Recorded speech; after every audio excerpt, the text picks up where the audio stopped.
Hi.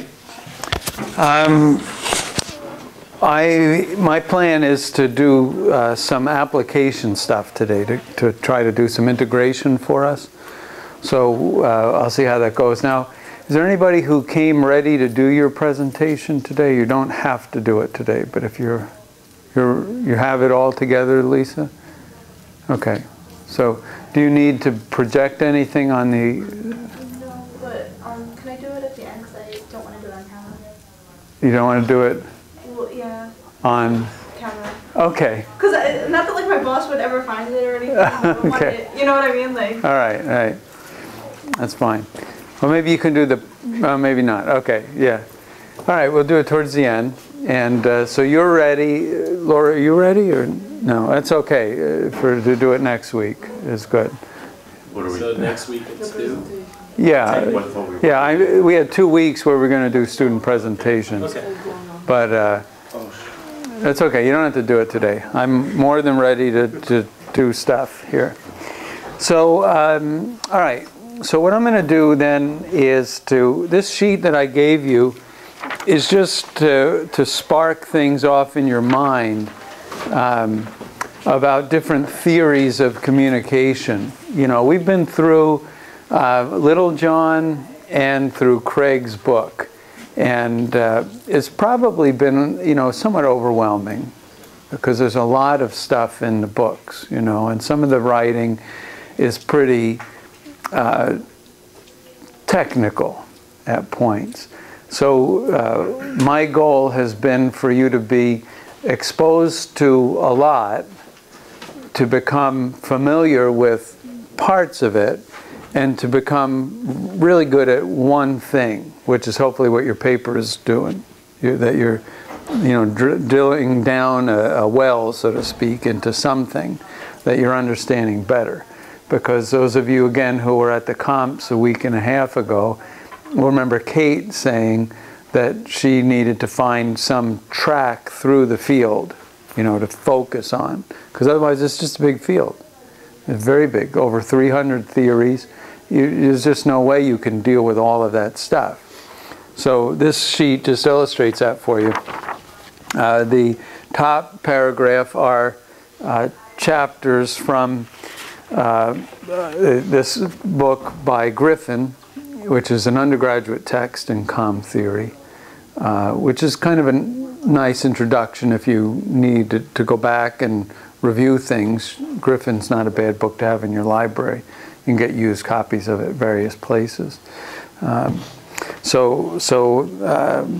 those first two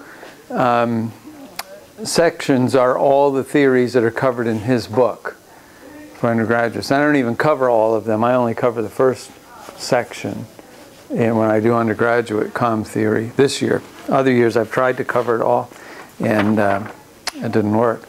But you can just see how many theories there are. And Little John has named them as you've gone through his as well. And one of the things that I want to start pushing us towards the end of this course to doing is to shifting a little bit out of Craig's scheme and shifting into a couple of theories that you're going to use more fully. Because what the theories are intended to do are to give you grids that you put over an event, with like the reflections. So you have an event, you have a dinner, or you have a fight with somebody, or you have a news thing you watch, and you take the grid and you put it over it, and the grid says, I'm looking for this, this, this, and this. So then you start trying to make the connections, the correspondences. And that's part of what I've been pushing in the reflections, is that you find a good example, you identify that there is a theoretical perspective that's valuable for it, and then you make one observation about it. And then what the theories need you to do is to make a number of observations about how it's relevant. So I'll do a little bit around that today. I do want to ask Jeff if we can use the Splenda story. Oh, I don't know. Sure. Can we use this one? Yeah. It's a very good one for semiotic analysis. So. But and we'll use some other examples that have come from reflections in other places as well. So, but that's my goal, because when you, if you come out of the course with only the traditions in view, in a general sense, which I think is very important for you, but if you come out of the course with only that in view, you're going to hit methods and other things where you don't work from a tradition, you work from a theory. So you're going to need a theory, which is one, like some of these names of theories that are here: elaboration likelihood, or agenda setting theory, or issue culture theory, or narrative paradigm, or semiotics. You're going to have a theory that you use in to do your work of analysis in methods. So try to find some theories that work for something you're interested in understanding. That's what I want to get at here. You need to go out of this course with some theories and with a fairly good sense of the grid that gives you. And you can keep writing reflections. You know, I take the best set of them, really. So if you write 3 or 4 more by the end of the semester, I'll use the best ones in my thinking, you know, in the grading part. So don't just stop, you know, you can keep writing reflections. All right, so here's a couple of things I want to start with, and then we'll see where we go from there. Did anyone have other questions first before we get going? Okay, grad comm theory, that's where we are. It's the life I'm in right now. Here we are. All right, there's a new movie out called Enchanted, right? It's like Disney, right? At Disney, Mm-hmm. right? So I won't ask if anybody's seen it or not. You can. I saw it. You saw it, all right. You'll admit it. So this this woman is going to get her career launched, and she's set for life if she just doesn't get drunk and arrested for driving. You know, she does a good job. She's all set for life. Now, if you read commentaries about the movie, they continually point to the way the movie connects with other movies. So, for instance, in the movie Enchanted, there are things that reference other Disney movies and other cultural artifacts, other cultural sources.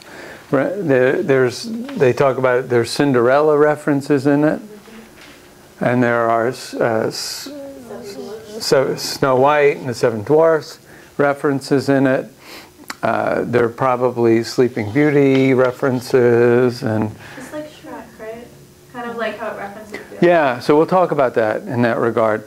And so the reviewers delight in finding all of these connections.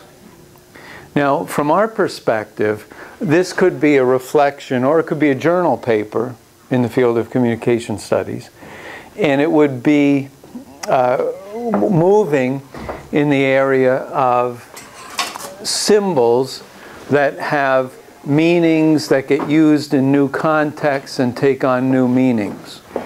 Right? So what thing in our field has to do with symbols that take on meanings from culture, and then they move on and on? So this is a semiotic tradition question for us.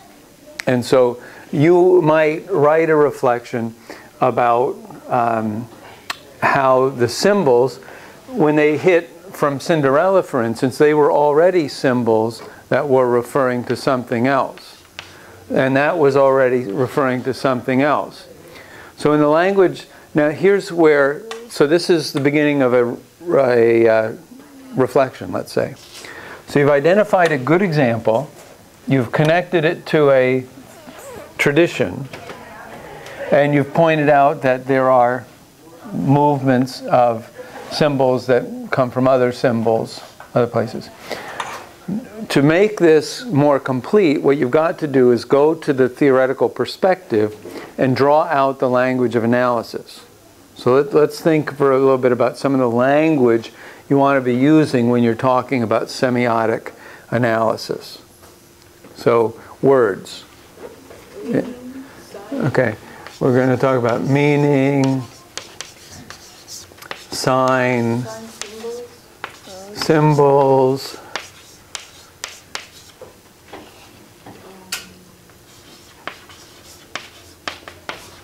signifier, signified, chains of signification,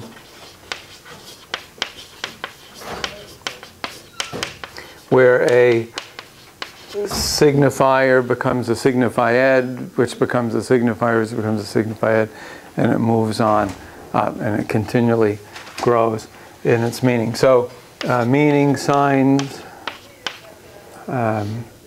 This is where we do denotation and connotation too, right? Connotation.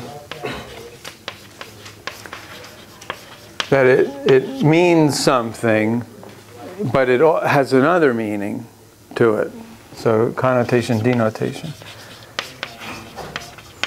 And levels of connotation. Okay, right, and you could have levels. So now we're starting to move into a more full analysis, or a fuller reflection, where we've isolated the language that we would want to use to the grid to put on this case and to begin to do analysis of it.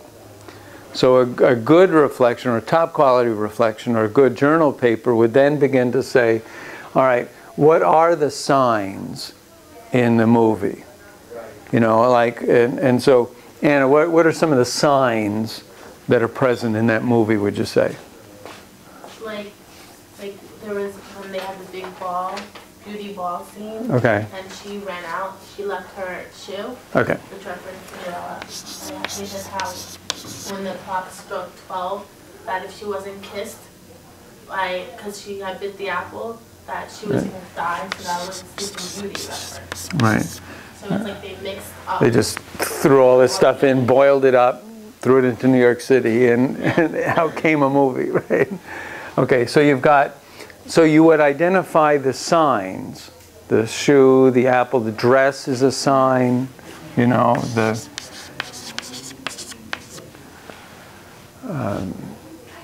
They're like little animals that help clean. Yeah, I saw that on TV. The squirrel. right, animals. Now, all of these things have denotations. A shoe is a thing you wear on your feet, so you don't burn your toe, you know.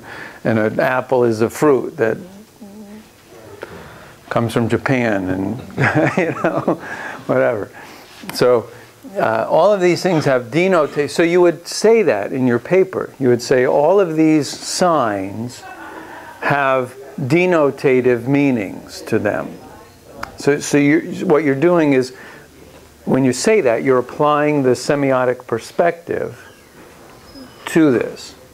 So you would identify the signs, you would say that they have denotative meanings, but they have connotative meanings that arise as part of chains of signification that have culturally and socially developed meanings through their relation to previous cultural artifacts.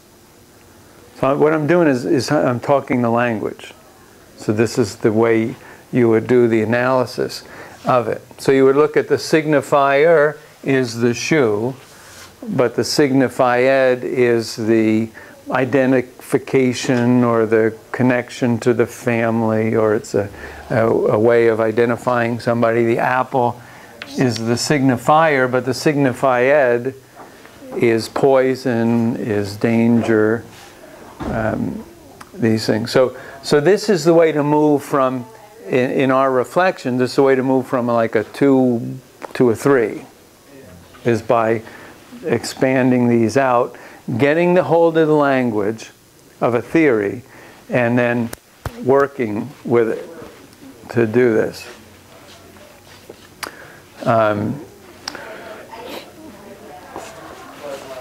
So you talk about levels of connotation, change of signification, and I have no doubt that there will be a number of journal articles published that do this in our field. And you will see them in journals that focus on semiotic analysis. Now, this brings us to a couple other things that we may want to talk about. One is the concept of intertextuality, which is kind of a postmodern concept. I'm not sure we've done this anywhere before. Does anyone remember where we've hit this before? It's the concept that texts today are composed of other texts that are brought together, so that there's very little originality in our world today. So this is part of the culture industry criticism. This is part of the critical approach to life, is that we live in a highly intertextual world, and this is a huge example of something that is an intertextual document, that it's sewn together out of 20 or 40 other texts that then form that text. When you were talking about it, that you would rather see something have depth. Yeah. Is that sort of like the manifestation of it? If you followed that one, let's say, Cinderella, and you kept following, well, where does that idea come from? Right. And where did that idea come from, and what fear did it spring? Yeah, I mean, that would take a little work. Right. But yeah, Exactly. but yeah, that would be a depth, and it would involve using this language. Yeah. So I mean, it would not be surprising to me to get a reflection that said, "Oh, I saw the movie Enchanted, and it's semiotic in that it brings all kinds of symbols together and gives them new meanings now as part of a chain of signification." Well, I would grade that in my grading as like a 2. You know, I'd say, okay, you caught it, you're aware, you got it, but you didn't push through. Now take that stuff and work it through. Ben? How far do we take intertextuality? Because, you know, to a point, isn't almost everything, I don't want to get too deeper, but like a borrowed idea in a sense? You know, like, I'm not going to say that like we don't have free will, because I'm not. Yeah, right. But A determinist. Like, isn't a lot of things? Right, right. A lot of things are borrowed ideas from something. Yes, but I guess the criticism in postmodernism is that, like Foucault and all those other things, that we ourselves are composed of all these discourses that just keep getting recycled and cut up in new forms and merged again. And that, who said it? Was it Saussure said that, or Nietzsche said that a mobile army of signifiers or a mobile army of metaphors. I can't remember who said that. But that's what language is. It's just all these things, we rearrange them. Yeah. So you could take it that far. But in some analysis of communication artifacts, this is what the main job is to pull it apart and find the plagiarism almost. Now, it's not plagiarism though in this context. I mean, you wouldn't call this plagiarism. It's a good idea. What's that? That's a good idea. To merge all that stuff. Yeah, I mean, but if from a culture industry perspective, all it is a repackaging of previous texts in a way that continues to draw money from people who don't really end up with a much improved life because they've seen this movie.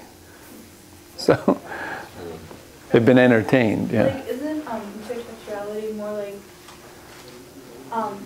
not like quoting, but you know, like there's like certain lines that are like famous from certain movies, or like certain scenes from certain movies that as soon as you see it, like I don't know, like Risky Business, like where they're dancing, like, so sometimes like movies mock that, or like Right. they'll still line like. Well, Shrek is very intertextual, right? And Kiss and stuff like that. Yeah, like where it's, you clearly know like where it's from. It's not like, oh, we kind of borrowed that idea. It's like clearly like a knockoff of. Well, not necessarily. I mean, a lot of postmodern people see this as very hidden and buried. So it takes work to recognize it and to find where it was coddled together. For this specific movie, I read that it took them about like 8 years to finally come with an idea, because they had so many rewrites with the movie that it was finally produced and filmed in the spring of 2006 before it came out now. Okay. Yeah, so there was 8 years worth of writing effort into it. Yeah. Yeah. Which is a plug for write, rewrite, rewrite, rewrite. You know. So, but this concept of intertextuality is become a very important concept too, in the way images are recombined. So a deeper reflection would trace maybe one of these through a little bit and do a little research about Cinderella, and you find out that there's an ancient Nordic, you know, legend about apples or something, or shoes, you know, and it was originally a wooden shoe, you know, or something. But as the chain of signification goes on, it takes on that meaning now. So for a whole generation of people, the shoe will take on the meaning of what it had in Enchanted, because it's a whole marketing thing. You know, this was the other criticism in the reviews, is that this is just a huge commercial, you know, for products. So then the whole generation will not have these experiences of the intertextuality.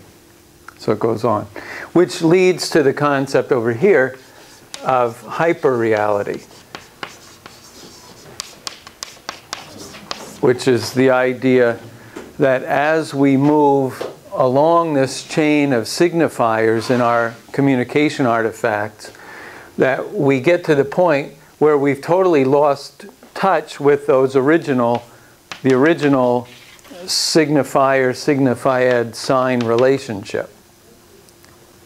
The concept of the chain of signification is that it moves on. The signifier becomes a signified of a new signifier, and things it keeps changing, growing in its meaning as time goes on.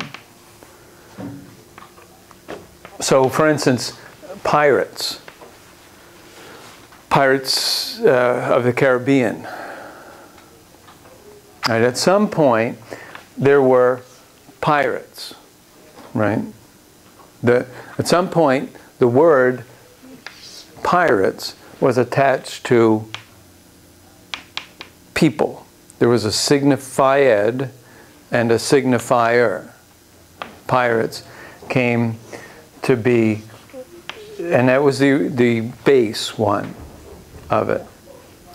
Then there came movies about pirates, in which there were actor pirates who became our images of pirates. And so it was on someone just told me the day it was. On October 14th this year, it was Talk Like a Pirate Day. Oh yeah. Yeah, there you go. And all the arg and the I and the stuff. And so that's the signifieds for us. What does it signify? Or a pirate signifieds, arg and I and Johnny Depp now. But that's a result of a chain of signifiers where there was one actor in the Treasure Island movie who talked like that. But that became then the new, it was a signifier of pirate, but that became the new signified of what pirate means. So it was a chain of signification. So now you move on, then Disney creates the Pirates of the Caribbean as an imitation of reality and then a whole bunch of people. That becomes the reality. And then they make movies about a make-believe thing. So how far are you from reality at this point? you're fairly far removed. I was just gonna say, like, even the ride itself, because, you know, like, the ride was in Disney forever. They had to, like, redo the ride because after the movie came out, like, what people expected the ride to be, or, you know, they're like, this is wrong. So they had to redo the ride so it matched the movie. Right. And so Baudrillard and other people who are critical of modern society say that we have entered a stage of hyperreality where our signifiers are connected to nothing. You know, they're just so far removed from things that they just keep circulating now. And so pirate means Johnny Depp doing his silliness. There's kind of an intertextual aspect to this. I'm not sure if you could say if it's not written, but behavior. He took his behavior from Keith Richards of the Rolling Stones, who is like that guy, if you've ever seen him interviewed. And he's that very sort of, you know, with the hands like this all the time. And so there's a intertextuality. Yeah, right. And the hyperreality. So that becomes now, and that will be repeated up the signification line.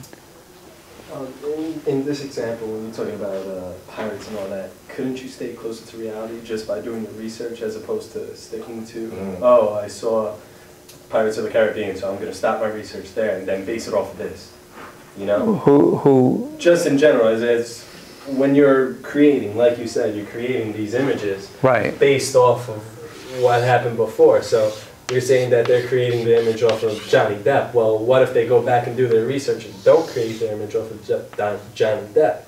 Right. And isn't that closer to reality than it is a hyper-reality? Yeah, I mean, Baudrillard would probably be happy about that you're not just living on the surface of all these images. Yeah. So, but a fair amount of people don't do that. They just live on the surface of the images. So when off Somalia now, you have pirates who are shooting rocket-propelled grenades at cruise ships, right? And they're hijacking Korean freighters, and the American Navy United States Navy is going in and helping Korea get their ships back from these pirates. You know, people it doesn't work. You know, they don't want to call them pirates because we know what pirates are, and they're not pirates. But they're pirates, and they're like these pirates, not like these pirates. There was a study done of, I've mentioned this to you before, the Mexican telenovelas. We've read that article. And what they discovered as part of that is that the Mexican-American girls, when they looked at peasant people from the telenovela, there would be a peasant person in the telenovela. And then when they went to Mexico, they would see a peasant and they would say, that's wrong, that's not a real peasant person, because we know what a real peasant person is, because we've seen it. So they can't separate their hyperreality from reality. I was gonna say, it kind of goes along with it, but there's like a big problem with juries and stuff now, because all these people watch so much CSI and like all that stuff that they expect when you go in, they don't realize like how much time and how much money to do like every case on CSI would cost, and that doesn't happen. So like juries are wanting to see like DNA, like fingerprints and stuff, but they can't show that because like they just don't have it done, and it's creating like a lot of problems for lawyers and stuff. It's interesting. I had not heard that before, but no, personally, I just see that as being ignorant. I mean, who's ignorant? The jurors. I mean, oh, TV, oh, it's real. I mean, come on. Who really? I don't know how you could really believe that. Just personally, I just don't see how that's truth. Well, that's what Baudrillard's argument is, that people live in this hyper-reality where all these symbols come at them, and that's the reality for them. Yeah. Well, that's an example of how it works. The Mexican telenovela is an example of how it works. Would he argue that television is part of the big problem? It's such a dominant force? Well, I don't know. No, he talks about print media too, magazines and images, a great deal. So I'm not sure he would be limited to that. Again, a lot of this has not been updated since the onset of internet and cable television and choice and all this stuff. These people were largely writing when there were fairly limited channels of distribution. So everyone had to kind of watch the same 8 things or 5 things. And now it's like, yeah, so it's way, way different. But this is just another example of where you could do a reflection or a journal article about the way the symbols have changed, the way there's intertextuality and hyperreality. But it's just using the language to do the analysis that I wanted to point out. So I walked in today and